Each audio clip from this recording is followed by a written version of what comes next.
beaucoup de suivre Débriefing. Débriefing, c'est une émission d'opinion sur B1 Télévision, 202 cloches, autour de l'actualité. Sur ce plateau, Jérôme Bosso, il est de la société civile, président de la Ligue nationale pour les élections libres et transparentes. Il coordonne la plateforme AETA, Agir pour les élections transparentes et apaisées. Oscar Luguedo Lula, il est le communicateur du Front populaire contre la révision constitutionnelle. Il a fait une escale à l'opposition républicaine et on le connaît aussi comme vice-ministre à l'époque du maréchal Mobutu. Messieurs, bonsoir. Et merci beaucoup d'être venu dans cette émission. Jérôme Bosso, je commence par vous. Vous venez de publier les résultats d'une étude sur les préalables des élections. Et c'est vrai, ça fait longtemps que vous avez annoncé les résultats de cette étude. Contesté par beaucoup, il faut le dire. Jérôme Bosso, à l'intention de ceux qui ne le savent pas, en 2-3 mots, c'est quoi les résultats de ces études? Merci, Madame. Madame Amina, avant de répondre à votre question, je tiens à saluer Monsieur Oscar qui est à ma gauche et à saluer aussi vous et vos nombreux téléspectateurs qui suivent votre émission qui est beaucoup plus intéressante. Et vous me posez la question de savoir les résultats de l'étude, mais tout d'abord, nous nous trouvons dans un contexte de préparation des élections. Oui, ce qu'il y a, c'est que nous sommes le 10 décembre et c'est aujourd'hui qu'était censé se faire le dépôt des listes des candidats pour les élections locales, municipales et urbaines.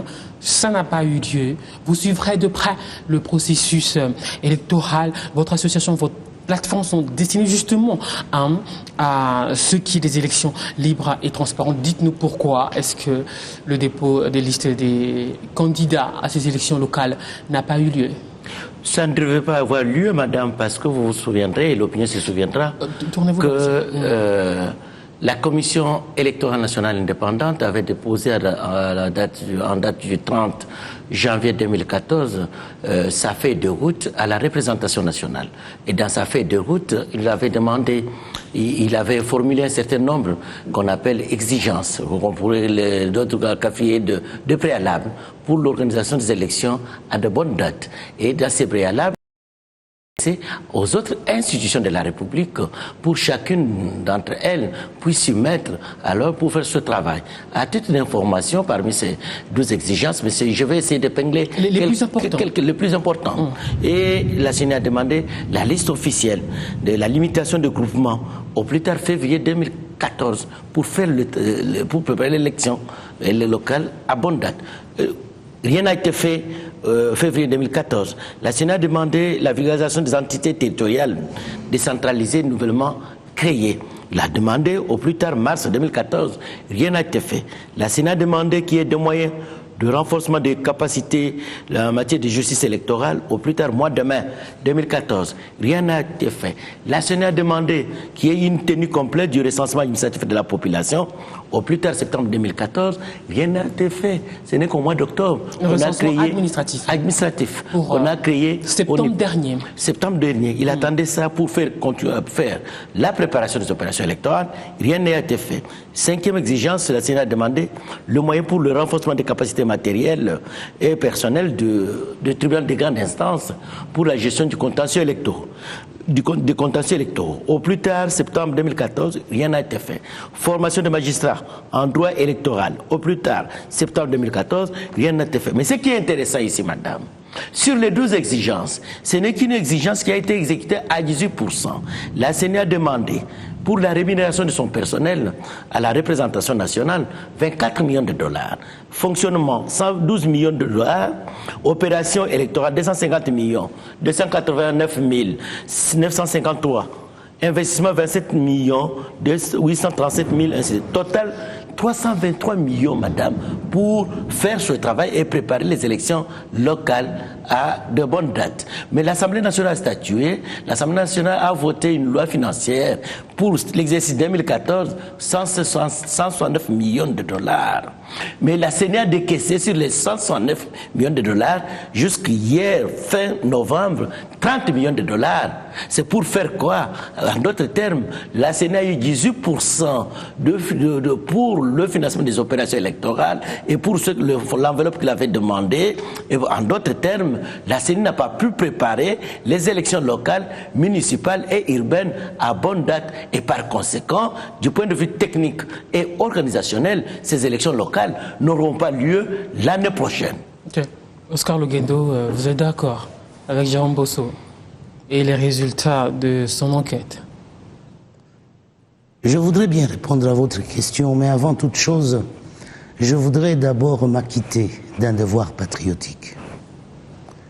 C'est celui de présenter d'abord mes condoléances les plus attristées aux familles éplorées de la région de Béni, dans la province du Nord. On va parler du massacre répété de Béni en fin d'émission. Oui, mais moi je crois qu'il était important pour moi de commencer par là. Les condoléances, on comprend. Voilà.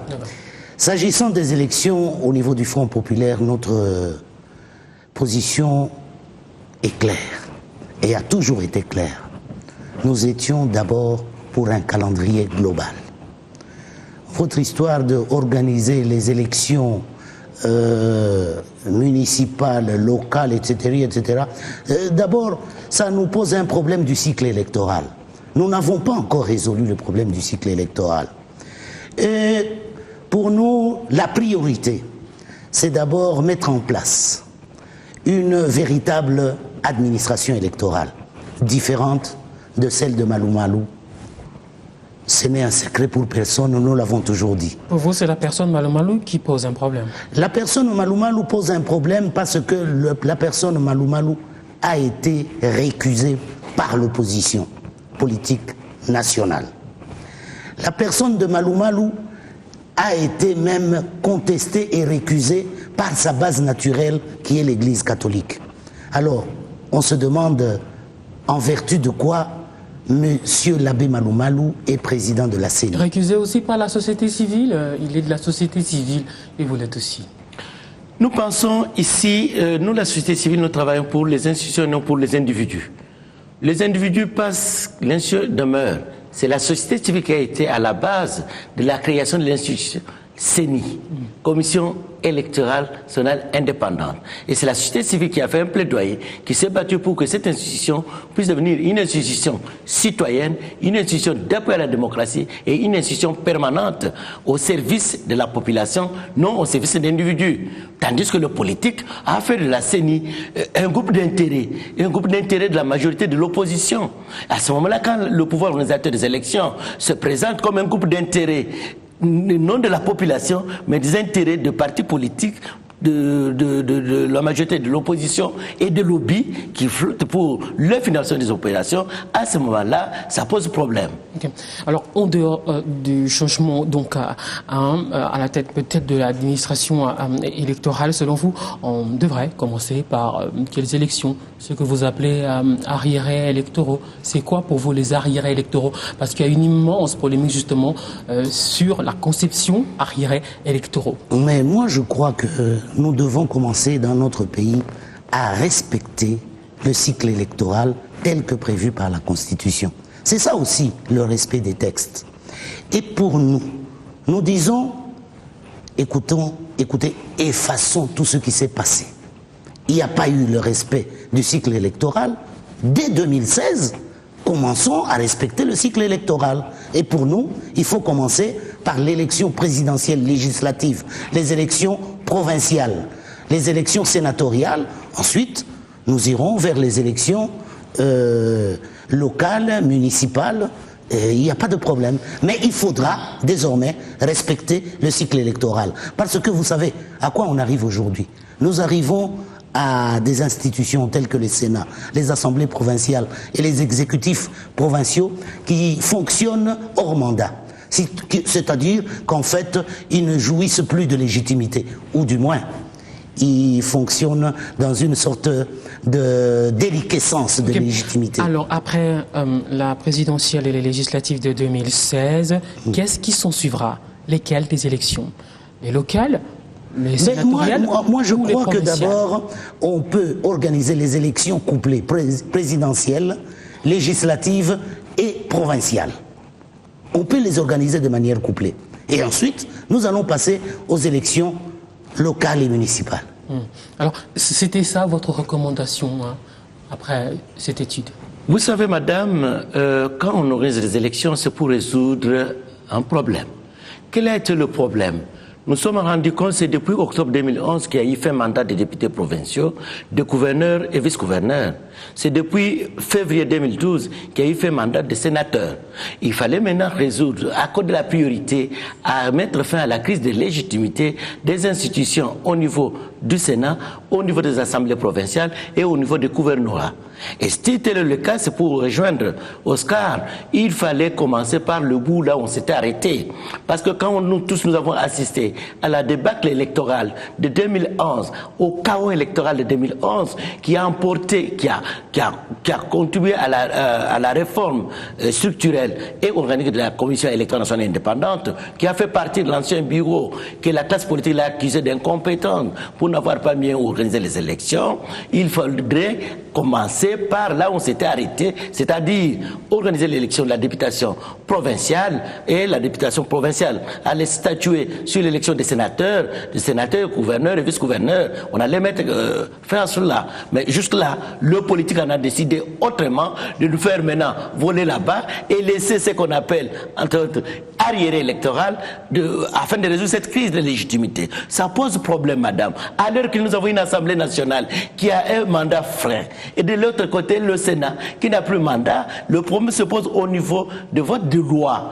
Une assemblée qui a mandat, qui vote des lois, une autre représentation qui n'a pas mandat, et vous voyez ce que ça fait du point de vue même la valeur juridique des textes de loi qui sont produits par le Parlement. Okay. Vous parlez de loi, ça me pousse à évoquer Délice Sangal, député national, président de l'Envol, qui a décidé de suspendre sa proposition de loi portant modification de la loi électorale.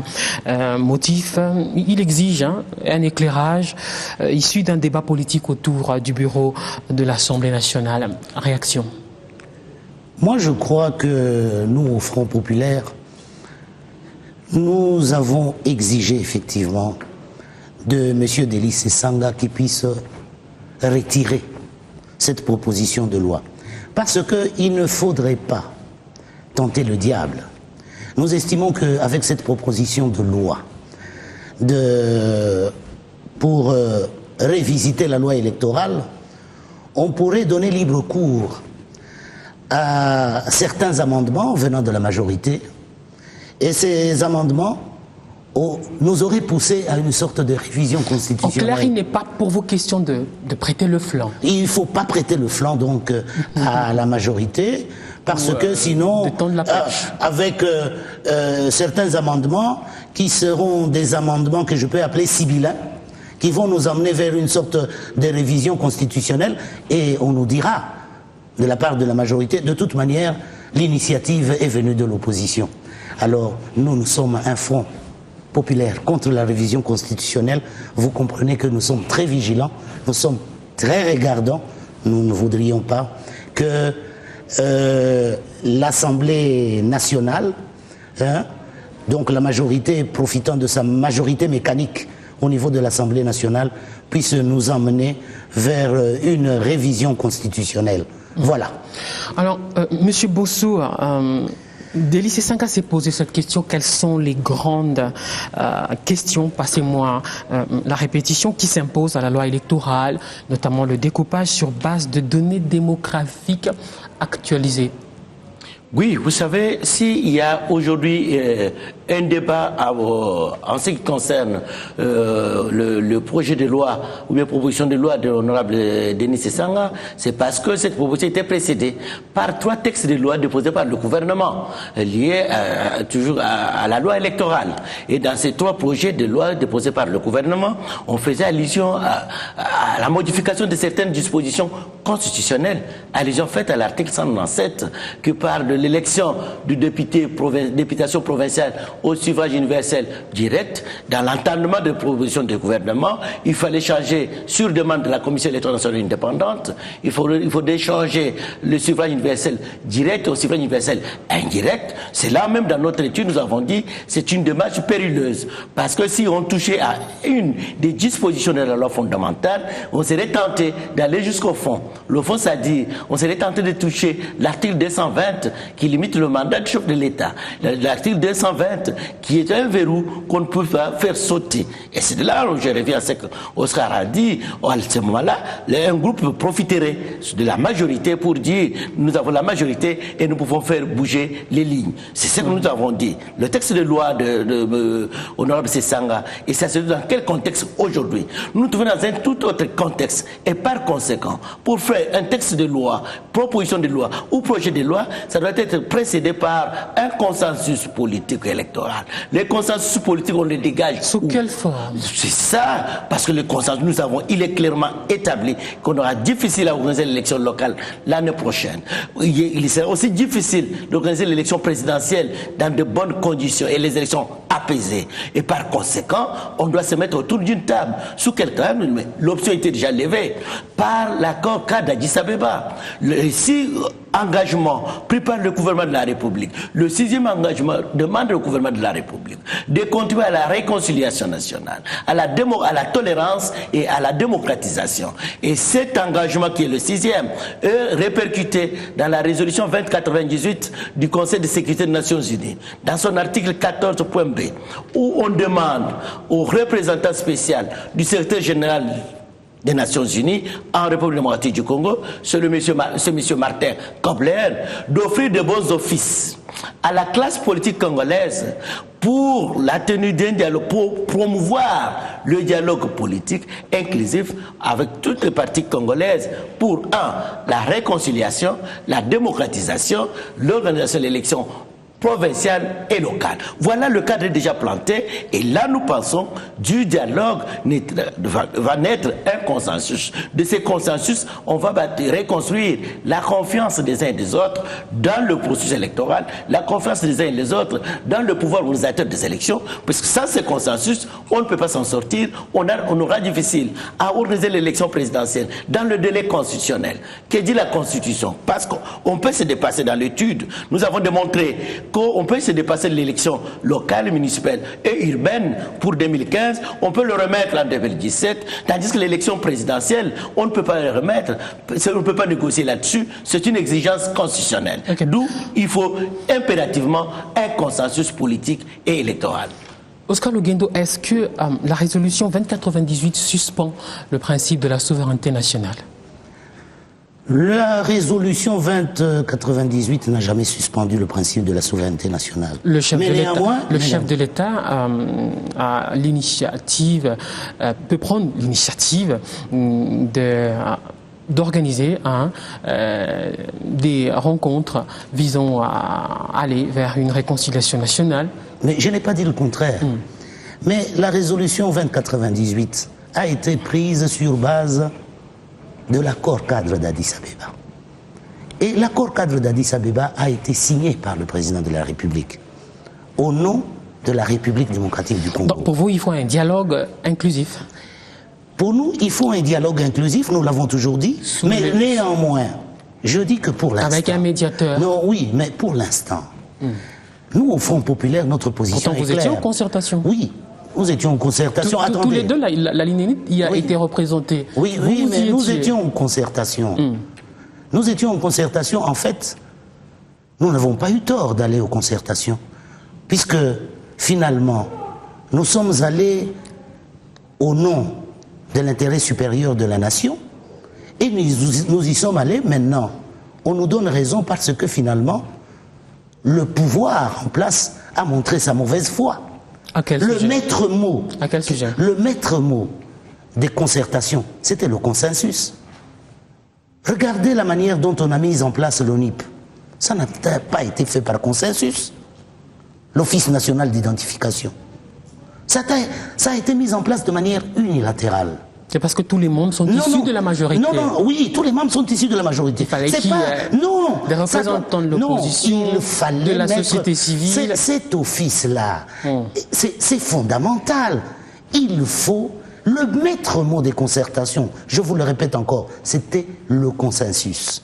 C'est-à-dire, chaque pas que l'on doit faire, chaque pas décisif qu'on doit faire dans le sens de reconstruire ce pays doit se faire par consensus. Okay, mais alors, s'agissant des concertations, nous avons remarqué que finalement, les gens de la majorité présidentielle ont montré leur mauvaise foi. Nous avons été de bonne foi. Mais dans la matérialisation des recommandations des concertations nationales, ils ont montré leur mauvaise foi. Maintenant, on parle du dialogue. Bien sûr, nous, au Front populaire, on dit, oui, d'accord avec le dialogue. Mais après le premier trimestre de 2015, nous disons, on n'a plus besoin de dialogue. On laisse le président Kabila terminer son mandat et qu'on aille aux élections. Voilà. Vous évoquiez le consensus tout à l'heure, le nouveau gouvernement sur base d'un consensus ou pas? Non, le nouveau gouvernement, vous savez, on se plaît à parler d'un gouvernement de cohésion nationale. D'abord, on a entendu, ça je passe dessus, 14 mois avant la mise en place de ce gouvernement. Jusque-là, on était nourris par des effets d'annonce. Tantôt c'était fin, incessamment, dans 3 mois, toujours des effets d'annonce. 14 mois après, on nous met en place un gouvernement qu'on appelle de cohésion nationale. Des effets d'annonce venant d'où? Venant de celui qui devait mettre en place le gouvernement, vous le savez. C'est pas la peine de citer le nom, puisque qui nomme les membres du gouvernement? C'est le président de la République. Ce n'est un secret pour personne. Il a annoncé ça plusieurs fois. Plusieurs fois, on nous a dit, écoutez, à la fin de la session parlementaire, incessamment, bientôt. Après, on nous a dit, non, ça doit se faire sans précipitation et avec méthode. Enfin, 14 mois après, nous voilà avec un gouvernement qu'on appelle de cohésion nationale, mais que nous, au Front populaire, nous appelons un gouvernement de grande confusion nationale. Il y a 7 personnes ici de l'opposition. Attendez, de grande confusion nationale, je dis bien un gouvernement de grande confusion nationale. C'est parce que vous n'êtes pas. Non, nous avons dit dans une déclaration qui était claire que nous n'étions pas partie prenante. On l'a déjà dit. Même quand vous étiez. Non. Laissez-moi terminer par rapport à ce gouvernement. Je dis qu'il est de grande confusion nationale. Pourquoi? Il n'y a pas de cohésion au niveau de la majorité présidentielle. Il y a des voix discordantes. Il y a une ouverture à l'opposition. Au niveau de l'opposition, il y a aussi des voix discordantes. C'est-à-dire il n'y a ni cohésion au niveau de la majorité, ni au niveau de l'opposition. Et on veut parler de cohésion au niveau des deux composantes ensemble. Et en plus, la société civile n'est même pas représentée dans ce gouvernement. Mieux que ça, en définitive, ce gouvernement, vous savez, c'est le résultat de quoi? C'est le résultat de cafouillage. C'est le résultat de rafistolage. C'est le résultat de quoi? De copinage, à la limite. Si vous étiez, vous... mais ce n'est pas si j'y étais. Mais avec si, vous savez, on peut mettre Kinshasa dans une bouteille. Ne parlons pas de si. Parlons de la réalité. Aujourd'hui, nous avons un gouvernement de grande confusion nationale. Mais le mérite de ce gouvernement, Mamina, vous savez c'est quoi? Dites-moi. C'est d'avoir laissé tomber les masques. Aujourd'hui, on a vu enfin les taupes, les acteurs politiques qui se disaient de l'opposition, mais qui en définitive veulent donner des béquilles au président Kabila. Voilà le mérite de ce gouvernement. C'est le seul mérite. Mais c'est un gouvernement de grande confusion nationale et ça ne va rien changer. C'est la 4e fois que vous répétez cette expression. Ça ne va rien changer au vécu quotidien du Congolais, de la population congolaise. Moi, je crois que notre préoccupation aujourd'hui, c'est ce qui se passe dans la région de Béni, oui, on va y revenir. Dans la province du Nord Kivu. La société civile n'est pas dans ce nouveau gouvernement. Pourtant, au sortir des concertations nationales, il était question qu'il y ait dans ce gouvernement et l'opposition et la société civile pour des raisons de cohésion nationale. L'argument est tombé à l'eau? Oui, c'est ça le comportement de la classe politique congolaise qui n'est pas capable de respecter des engagements. La société civile sans mission, ce n'est pas la conquête du pouvoir, ni l'exercice, ni la conservation de celui-ci. Mais la société civile intervient dans une situation donnée. Ils ont fait à notre rencontre à San Cité en Afrique du Sud. Quand on est arrivé à dégager un consensus politique, à avoir un accord politique et une conscience de la transition pour jeter les gelons, pour lancer asseoir notre démocratie naissante, il y avait des composantes. Et la société civile a été reconnue comme composante à part entière. Lors des consultations nationales, consultations bien sûr, dernière, le chef de l'État, il a signé même dans son discours, il a parlé des composantes faisant partie de ce forum national. Ils ont fait majorité, opposition et société civile. Mais aujourd'hui, on est étonné, ça je parle d'une façon générale, on est étonné que de voir le gouvernement publier qui comporte deux composantes, la majorité et l'opposition politique. Et où est la place de la société civile? Parce que dans les résolutions qui ont été... Vous venez de dire que votre but, c'était pas de conquérir le pouvoir. Mais c'est question de principe. C'est question de principe. Cela ne veut pas dire que moi, Jérôme, j'avais envie de faire partie du gouvernement. Ça ne m'intéresse pas. Mais du moins, le principe était levé dans les résolutions qui ont été remises au président de la République. Les résolutions parlaient des composantes aux consultations nationales. Parmi les composantes, il y en avait 3. Comment expliquer aujourd'hui, si on voulait faire un gouvernement de cohésion nationale, qu'on prenne l'autre composante, on la jette dans l'oubliette? Est-ce la bonne volonté de respecter les partenaires? Parce que quand les collègues de la société civile étaient en consultation et l'opposition et la majorité, tout le monde s'est comporté en partenaire. Comment privilégier deux partenaires et oublier l'autre? Et à ce moment-là, ça va créer un équilibre au niveau même du gouvernement. Et ça va donner l'image d'un gouvernement. Parce qu'une des résolutions de consultation, on parlait d'un gouvernement qui doit tenir compte de la représentation provinciale, de la représentation des composantes. Et que chaque composante avait son quota, comme nous avons été au départ. Mais curieusement... Vous avez promis quoi? 6 ministères, c'est ça? Au départ, les concertations qui goulaient avec ceux qui nous représentaient, nos collègues de la société civile, et c'était dit comme ça.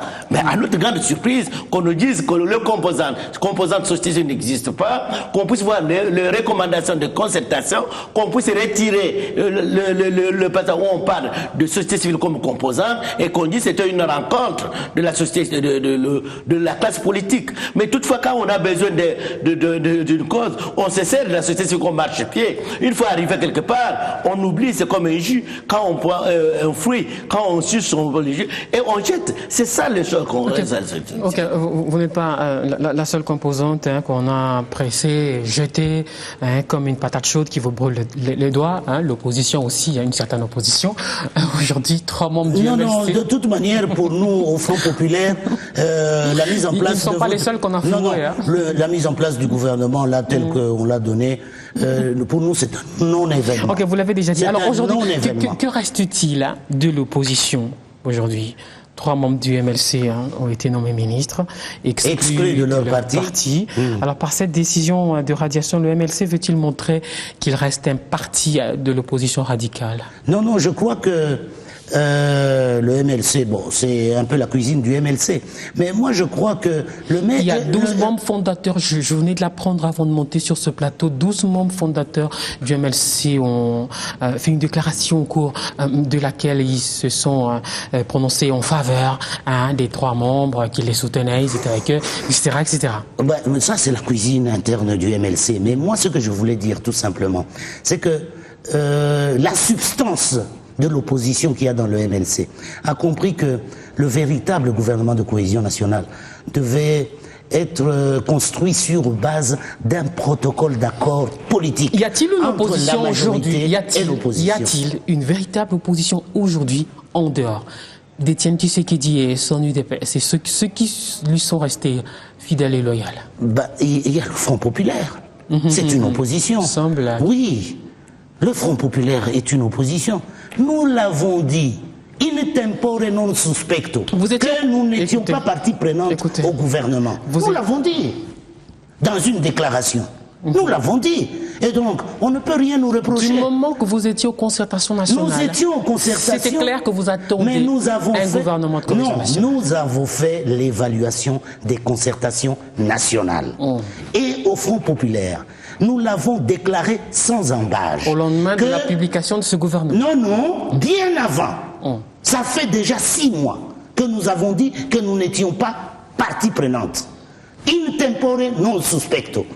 J'insiste là-dessus. Quand vous vous êtes brouillé avec Léon Kengo Adondo à l'opposition républicaine? Non, nous sommes quand brouillés... Vous avez compris, vous avez compris que... Non, nous avions compris une chose, c'est qu'il y avait d'un côté ceux qui étaient des révisionnistes de la Constitution, nous n'étions pas des révisionnistes. Okay. Bon, et par conséquent, nous avions constaté tout simplement l'autodissolution de l'opposition républicaine, qui est devenue en fait une nébuleuse. L'opposition républicaine qui a donc marqué le coup de sa sortie officielle hier. Non, mais il y aura combien de sorties? Jérôme Bosso, il y aura combien de sorties? On termine avec vous. Ces massacres à répétition. Il y a une sortie. Celle-ci n'est plus une sortie. Il nous reste qu'une minute. Il y aura combien de sorties de l'opposition républicaine?